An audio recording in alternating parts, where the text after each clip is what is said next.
Hello, जय हिंद, नमस्कार, वंदे मातरम। प्यारे साथियों, एम गुरुकुल पर मैं अंकित आप सभी साथियों का हार्दिक स्वागत करता हूं, हार्दिक अभिनंदन करता हूं। साथियों, आज की ये जो वीडियो हम लोग देखने जा रहे हैं, यह आपके जीके और जीएस के वेरी मोस्ट इम्पॉर्टेंट क्वेश्चंस को अपने आप में समायोजित किए हुए है। एक बढ़िया स्तर के आपको क्वेश्चन देखने को मिलेंगे, एक बढ़िया लेवल के क्वेश्चन आपको देखने को मिलेंगे। तो आइए हम लोग अपनी आज की वीडियो का शुभारंभ करें और शानदार से क्वेश्चंस जो हैं उनको हम लोग देखें। तो आज का पहला शानदार सा क्वेश्चन क्या कह रहा है? पहला क्वेश्चन आपका कह रहा है कि वर्तमान वायुसेना अध्यक्ष हैं। यह आपके करंट अफेयर से रिलेटेड क्वेश्चन बन जाता है। पहला ऑप्शन कह रहा उपेंद्र द्विवेदी जी, ऑप्शन नंबर दूसरा कह रहा दिनेश त्रिपाठी, ऑप्शन नंबर तीसरा कह रहा अमरप्रीत सिंह, या ऑप्शन नंबर चौथा कह रहा अतिशी मारलेना। तो वर्तमान वायुसेना अध्यक्ष आपको बताना है कि वर्तमान के जो वायुसेना अध्यक्ष हैं इनका क्या नाम है, यह आपको बताना है। तो अगर हम लोग बात कर लेते हैं ऑप्शन की, किसकी ऑप्शन की बात कर लें तो उपेंद्र द्विवेदी जी हो जाते हैं आपके थल सेना प्रमुख। कौन हो जाते हैं? थल सेना अध्यक्ष हो जाते हैं उपेंद्र द्विवेदी। और दिनेश त्रिपाठी जी की बात किया जाए तो आपके नौसेना प्रमुख के रूप में दिनेश त्रिपाठी जी का नाम देखने को मिलता है।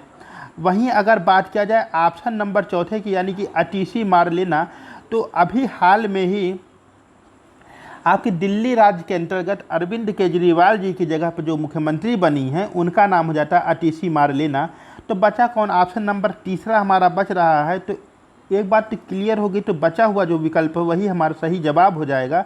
यानी कि वर्तमान के जो वायुसेना अध्यक्ष हैं ये इनका नाम हो जाता है अमरप्रीत सिंह। क्या नाम हो जाता है? अमरप्रीत सिंह। ये विवेक राम चौधरी जी का स्थान ग्रहण करेंगे। तो वर्तमान जो वायुसेना अध्यक्ष हमारे होंगे उनका नाम हो जाता है अमरप्रीत सिंह। ठीक है, चलते हैं क्वेश्चन नंबर दूसरे पर। और क्वेश्चन नंबर दूसरा क्या फरमा रहा है? क्वेश्चन नंबर दूसरा आपसे कह रहा है कि अंतर्राष्ट्रीय शांति दिवस कब मनाया जाता है? ऑप्शन नंबर पहला कह रहा है 21 सितंबर, ऑप्शन नंबर दूसरा कह रहा है 17 सितंबर, ऑप्शन नंबर तीसरा कह रहा 7 अगस्त, या ऑप्शन नंबर चौथा कह रहा 15 अगस्त।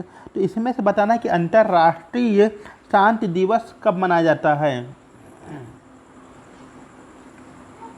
तो देखिए, यूएनओ के द्वारा जो है अंतर्राष्ट्रीय शांति दिवस मनाए जाने की घोषणा की गई, और इसके पीछे का जो उद्देश्य था वह यह है कि जो वैश्विक स्तर पर एक हिंसा है उसको क्या करना, रोकना है, और पूरे विश्व में शांति का वातावरण कायम करना है, स्थापित करना है। इसके लिए एक विशेष दिन जो है आपका अंतर्राष्ट्रीय शांति दिवस के रूप में घोषित किया गया है।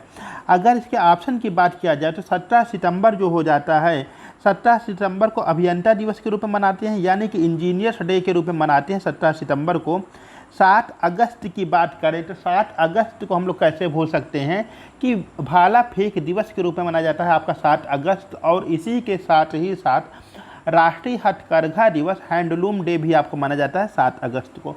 15 अगस्त को हम कैसे भूल सकते हैं? 15 अगस्त 1947 जब भारत अपना आज़ाद होता है, और प्रत्येक वर्ष 15 अगस्त को हम लोग स्वतंत्रता दिवस के रूप में मनाते हैं। बचा कौन? ऑप्शन नंबर पहला, यानी कि 21 सितंबर को अंतर्राष्ट्रीय शांति दिवस के रूप में मनाया जाता है। यहाँ हमारा जो सही जवाब हो जाएगा वह हो जाएगा ऑप्शन नंबर पहला, यानी कि 21 सितंबर। ठीक है, तो 21 सितंबर को जो हम लोग मनाते हैं भाइयों बहनों, वो मनाते हैं हम लोग अंतर्राष्ट्रीय शांति दिवस। ठीक है, चलते हैं आगे क्वेश्चन नंबर तीसरे पर। और क्वेश्चन नंबर तीसरा हमारा क्या फरमा रहा है उसको देखा जाए। वो क्या कह रहा है? कह रहा है कि वर्तमान में रेलवे बोर्ड के अध्यक्ष हैं। यह भी आपका करंट अफेयर से रिलेटेड क्वेश्चंस आपके सामने देखने को मिल गया। तो वर्तमान में आपको रेलवे बोर्ड के अध्यक्ष का नाम बताना है कि वर्तमान में रेलवे बोर्ड के अध्यक्ष कौन है। पहला ऑप्शन कह रहा अश्विन वैष्णव जी, ठीक है। ऑप्शन नंबर दूसरा कह रहा वीके त्रिपाठी, ठीक है। ऑप्शन नंबर तीसरा कह रहा जया वर्मा सिन्हा, या ऑप्शन नंबर चौथा कह रहा सतीश कुमार। तो देखिए, अश्विन वैष्णव जी जो हैं ये तो आपके रेल मंत्री हो जाते हैं, केंद्रीय रेल मंत्री के रूप में देखने को मिलते हैं। कौन? अश्विन वैष्णव जी। वीके त्रिपाठी जी की अगर बात किया जाए तो पूर्व में जो है ये ये पूर्व में रेलवे बोर्ड के अध्यक्ष के रूप में देखने को मिलते हैं। जया वर्मा सिन्हा जी की बात किया जाए तो एकमात्र महिला के रूप में देखने को मिलती हैं जिन्होंने रेलवे बोर्ड के अध्यक्ष के रूप में काम किया। और जया वर्मा सिन्हा जी अभी हाल में ही, यानी कि 30 अगस्त 2024 को इनका कार्यकाल पूरा हो जाता है, और उनकी जगह जो रेलवे बोर्ड के नए अध्यक्ष बनाए जाते हैं उनका नाम है सतीश कुमार। क्या नाम हो जाता है? सतीश कुमार जी के रूप में देखने को मिलते हैं। यानी कि ऑप्शन नंबर चौथा हमारा यहाँ पर करेक्ट जवाब बन जाएगा। बहुत बढ़िया। तो वर्तमान में रेलवे बोर्ड के अध्यक्ष का क्या नाम है? वे हो जाते हैं आपके सतीश कुमार जी। बहुत बढ़िया। चलते हैं आगे। क्वेश्चन नंबर चौथा क्या कह रहा है, और क्वेश्चन नंबर चौथा बेहद और बहुत ही शानदार सा क्वेश्चन कह रहा है कि टॉरिस जलसंधि अलग करती है। लो भैया, आपकी जलसंधि से क्वेश्चन मिल गया। ऑप्शन नंबर पहला कह रहा फ्रांस को ग्रेट ब्रिटेन से, ऑप्शन नंबर दूसरा कह रहा अलास्का को रूस से, ऑप्शन नंबर तीसरा कह रहा ऑस्ट्रेलिया को न्यू गिनी से, या ऑप्शन नंबर चौथा कह रहा क्रीमिया से रूस को। तो इसमें से आपकी जो टॉरिस जल संधि है यह किसको अलग करती है? देखिए, आपको जल संधियों से इम्पॉर्टेंट क्वेश्चन देखने को मिलते हैं। एक क्वेश्चन तो आपका पक्का जल संधि से देखने को मिल जाएगा प्रत्येक एग्जाम में, चाहे वो आपका जो है एसएससी का एग्ज़ाम हो, चाहे आपका यूपी ट्रिपल एससी का एग्ज़ाम हो, चाहे आपका रेलवे का एग्ज़ाम हो। तो आप ये इसके ऑप्शन से खेला जाए। ऑप्शन क्या करा? फ्रांस को ग्रेट ब्रिटेन से अलग करती है, यह हो जाती है आपकी डोवर जल संधि। कौन सी हो जाती है? डोवर जल संधि जो होती है आपकी जो है फ्रांस को ग्रेट ब्रिटेन से अलग करती है, डोवर जल संधि। ठीक है। अलास्का को रूस से अलग करती है बेरिंग जल संधि। कौन सी? बेरिंग जल संधि आपकी अलग करती है अलास्का को रूस से।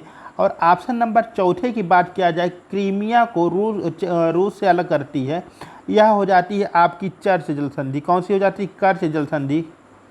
कर्च जल संधि जो हो जाती है आपकी हो जाती है क्रीमिया से रूस को अलग करती है।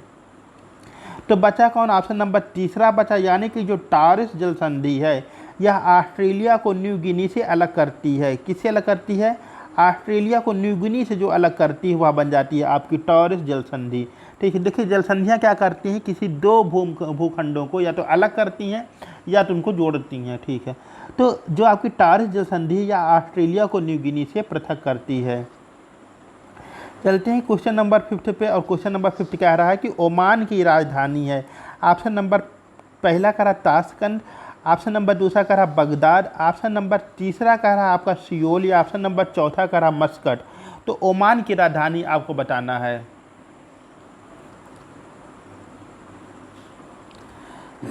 तो ऑप्शन की अगर बात किया जाए तो उज्बेकिस्तान की राजधानी जाती है ताशकंद, और ताशकंद में ही भारत के लाल बहादुर शास्त्री जो उस समय के आपके भारत के प्रधानमंत्री थे उनकी मृत्यु हो जाती है। तो उज्बेकिस्तान की राजधानी हो जाती है ताशकंद, इराक की राजधानी हो जाती है बगदाद, और दक्षिण कोरिया की राजधानी हो जाती है सियोल, और बचा कौन? ओमान की राजधानी हो जाएगी मस्कट। यानी कि आप क्वेश्चन नंबर 5 जो है इसका जो सही जवाब बनेगा वह ऑप्शन नंबर चौथा बन जाएगा कि ओमान की राजधानी क्या हो जाती है? मस्कट हो जाती है। ठीक है। चलते हैं आगे क्वेश्चन नंबर 6 पे, और वो क्या फरमा रहा है उससे मिला जाए। कह रहा विटामिन ए का रासायनिक नाम है। ठीक। ऑप्शन नंबर पहला कह रहा रेटिनॉल, ऑप्शन नंबर दूसरा कह रहा एस्कॉर्बिक एसिड, ऑप्शन नंबर तीसरा कह रहा कैल्सीफेरोल, या ऑप्शन नंबर चौथा कह रहा टोकोफेरॉल। तो विटामिन ए का वैज्ञानिक नाम क्या है? विटामिन ए की कमी से क्या हो जाता है? रतौंधी रोग हो जाता है। ठीक। और यह विटामिन ए की कमी के लिए कौन सा खाया जाता है जिससे कि भरपाई हो जाए? तो गाजर में पाया जाता है भारी मात्रा में, और आम वगैरह भी खाया जाता है जिससे कि अब विटामिन ए की प्रचुर मात्रा पाई जाती है। तो विटामिन ए का रासायनिक नाम पूछ रहा है, तो विटामिन ए का जो रासायनिक नाम हो जाएगा ऑप्शन नंबर पहला वहाँ सही हो जाएगा, आपका बन जाएगा रेटिनॉल। क्या बन जाएगा? रेटिनॉल। यानी कि ऑप्शन नंबर पहला हमारा हो जाएगा करेक्ट आंसर। विटामिन ए का जो रासायनिक नाम है वह हो जाएगा रेटिनॉल। एस्कॉर्बिक एसिड की बात किया जाए तो विटामिन सी का जो वैज्ञानिक नाम होता है एस्कॉर्बिक एसिड होता है। और विटामिन सी किसमें पाया जाता है? खट्टे फलों में पाया जाता है, विशेषकर आपका जो है आंवला हो गया, संतरा हो गया, इन सब चीज़ में आपको विटामिन सी प्रचुर मात्रा में पाया जाता है। कैल्सीफेरोल की बात किया जाए तो कैल्सीफेरोल होता है विटामिन डी का वैज्ञानिक नाम। किसका? विटामिन डी का वैज्ञानिक नाम होता है कैल्सीफेरोल। और इसी विटामिन डी की कमी से बच्चों में रिकेट्स रोग हो जाता है, और जो वयस्क होते हैं या प्रौढ़ होते हैं उनमें ऑस्ट्रोमलेशिया रोग हो जाता है। तो कैल्सीफेरोल हो जाता है विटामिन डी का। और अगर बात करें टोकोफेरॉल तो यह विटामिन ई का वैज्ञानिक नाम हो जाता है टोकोफेरॉल। क्या हो जाता है? विटामिन ई का जो वैज्ञानिक नाम होता है साइंटिफिक नेम हो जाता है टोकोफेरॉल। ठीक है। चलते हैं क्वेश्चन नंबर 7 पे, और क्वेश्चन नंबर 7 क्या कर रहा है वह देखा जाए। कह रहा है दूध सागर जलप्रपात किस नदी पर है? बहुत ही शानदार सा क्वेश्चन है। कह रहा है कि दूध सागर जलप्रपात, दूध सागर वाटरफॉल किस नदी पर है। ऑप्शन नंबर पहला करा इंद्रावती, ऑप्शन नंबर दूसरा करा मांडवी, ऑप्शन नंबर तीसरा करा घाट प्रभा, या ऑप्शन नंबर चौथा करा वाराही। तो बताना है कि आपको दूध सागर जलप्रपात किस नदी पर देखने को मिलता है। अपने आप में एक बहुत ही शानदार सा क्वेश्चन है। तो अगर बात किया जाए इसके ऑप्शन की, इसके ऑप्शन की बात किया जाए तो जो इंद्रावती नदी पर मिलेगा यह आपका बहुत ही फेमस वाटरफॉल देखने को मिलेगा और इसका नाम हो जाता है चित्रकूट जलप्रपात। कौन सा हो जाता है? चित्रकूट जलप्रपात आपका इंद्रावती नदी पर देखने को मिलता है। और चित्रकूट जलप्रपात किस राज्य में? तो ये आपके छत्तीसगढ़ के अंतर्गत देखने को मिलता है। चित्रकूट जलप्रपात, चित्रकूट वाटरफॉल आपका इंद्रावती नदी पर है और यह आपके छत्तीसगढ़ राज्य में देखने को मिलता है। कई बार क्या होता है कि चित्रकूट देखे, और क्योंकि उत्तर प्रदेश में भी एक जगह फेमस जगह है आपकी चित्रकूट, तो ऑप्शन में दे दिया छत्तीसगढ़ और उत्तर प्रदेश। इसमें क्या करते हैं, मोस्टली कैंडिडेट जो होते हैं उत्तर प्रदेश को टिक लगा देते हैं, जो कि हो जाता है गलत आपका। तो इंद्रावती जो जलप्रपात, इंद्रावती नदी जो है, इस पे आपका चित्रकूट जलप्रपात देखने को मिलता है और यह छत्तीसगढ़ के अंतर्गत देखने को मिलता है।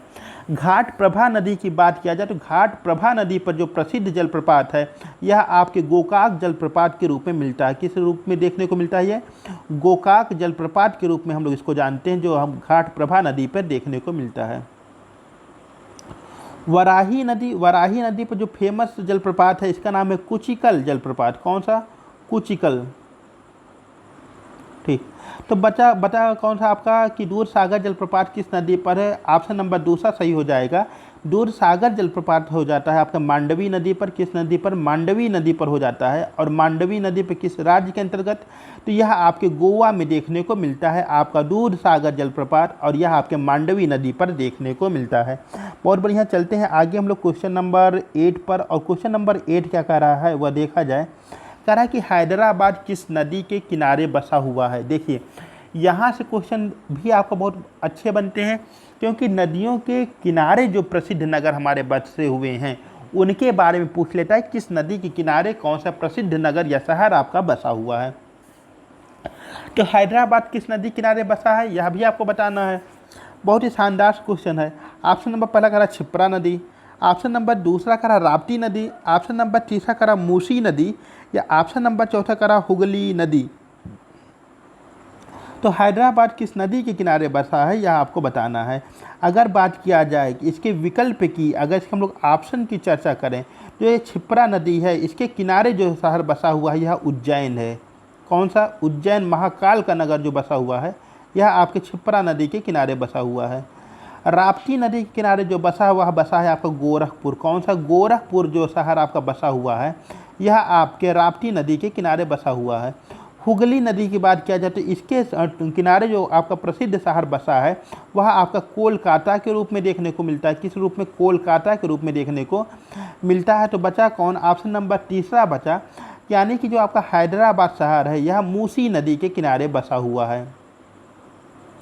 हैदराबाद शहर जो होता है आपका मूसी नदी के किनारे पर बसा हुआ है। चलते हैं हम लोग अपने आज के नेक्स्ट क्वेश्चन पर। और इसी साथ ही साथ एक छोटी सी आप लोगों से रिक्वेस्ट है कि चैनल पर नए, चैनल को सब्सक्राइब अवश्य करें।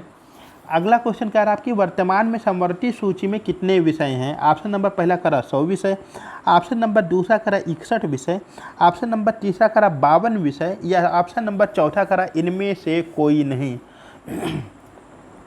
तो देखिए, जब हम 7वें शेड्यूल को पढ़ते हैं, जब हम 7वीं अनुसूची को पढ़ते हैं, तो उसके अंतर्गत आपकी 7वें शेड्यूल के अंतर्गत 7वीं अनुसूची के अंतर्गत केंद्र और राज्यों के बीच इनके कार्यों की, इनकी शक्तियों का बंटवारा किया गया है।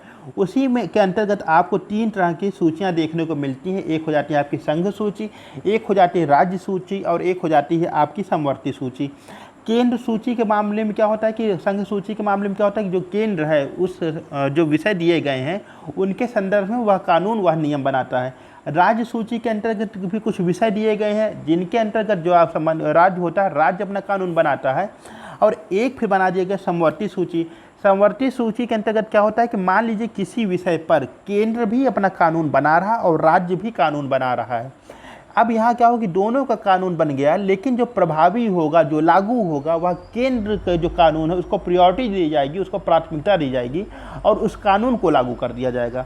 तो इन तीनों अनुसूचियों के अंतर्गत आपके अलग अलग विषय दिए गए हैं, विषयों की संख्या दी गई है।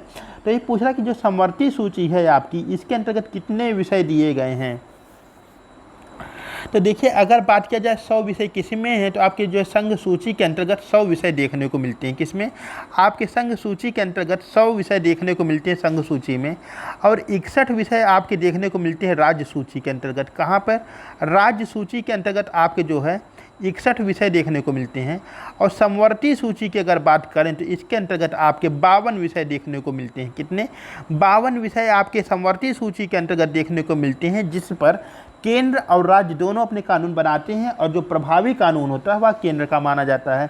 अच्छा, अगर बात किया जाए कि इसमें पहले कितने विषय थे, तो अगर पहले की बात किया जाए तो इसमें जो है, जो आपका संघ सूची है, इसमें पहले आपके 97 विषय थे। कितने विषय थे? 97 विषय पहले इसमें देखने को मिलते थे। और अगर बात किया जाए कि आपके राज्य सूची में कितने विषय देखने को मिलते थे, तो 66 विषय, 66 विषय देखने को मिलते थे। और अगर समवर्ती सूची की बात किया जाए तो प्रारंभ में समवर्ती सूची में आपके 42 यानी 47 विषय देखने को मिलते थे। तो इस तरह से बात किया जाए कि वर्तमान में संघ सूची में आपके 100 विषय हैं, राज्य सूची में आपके 61 विषय हैं और समवर्ती सूची में आपके 52 विषय देखने को मिलते हैं।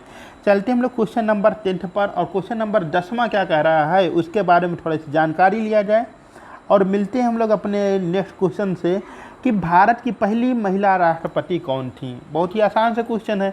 ऑप्शन नंबर पहला करा सरोजिनी नायडू जी, ऑप्शन नंबर दूसरा करा इंदिरा गांधी, ऑप्शन नंबर तीसरा करा द्रौपदी मुर्मू, या ऑप्शन नंबर चौथा करा प्रतिभा देवी सिंह पाटिल। तो भारत की जो पहली महिला राष्ट्रपति थी वो कौन थी, उनका नाम आपको बताना है। तो अगर सरोजिनी नायडू जी की बात किया जाए तो सरोजिनी नायडू जी की जब हम लोग बात करते हैं तो भारतवर्ष में किसी भी राज्य की पहली महिला राज्यपाल बनने वाली जो महिला थी उनका नाम था सरोजिनी नायडू जी। और अपने लिए समस्त उत्तर प्रदेश वासियों के लिए एक सौभाग्य का विषय है, गौरव का विषय है कि ये जो राज्यपाल बनी थी यहाँ अपने उत्तर प्रदेश की पहली महिला राज्यपाल के रूप में देखने को मिलती हैं। इंदिरा गांधी जी की बात किया जाए तो भारत की पहली महिला प्रधानमंत्री के रूप में इंदिरा गांधी जी देखने को मिलती हैं और इन्हें ही आयरन लेडी के नाम से जाना जाता है। बात किया जाए द्रौपदी मुर्मू जी की, तो द्रौपदी मुर्मू जी वर्तमान में भी भारत की महामहिम राष्ट्रपति हैं। ठीक है, और ये क्या है कि पहली महिला जो है जो एक विशेष वर्ग से आती हैं वहाँ से जो है चुनी गई हैं। और पहली महिला राष्ट्रपति कौन थी? ऑप्शन नंबर चौथा यहाँ सही हो जाएगा, यानी कि प्रतिभा देवी सिंह पाटिल जी जो होती हैं भारत की पहली महिला राष्ट्रपति के रूप में देखने को मिलती हैं।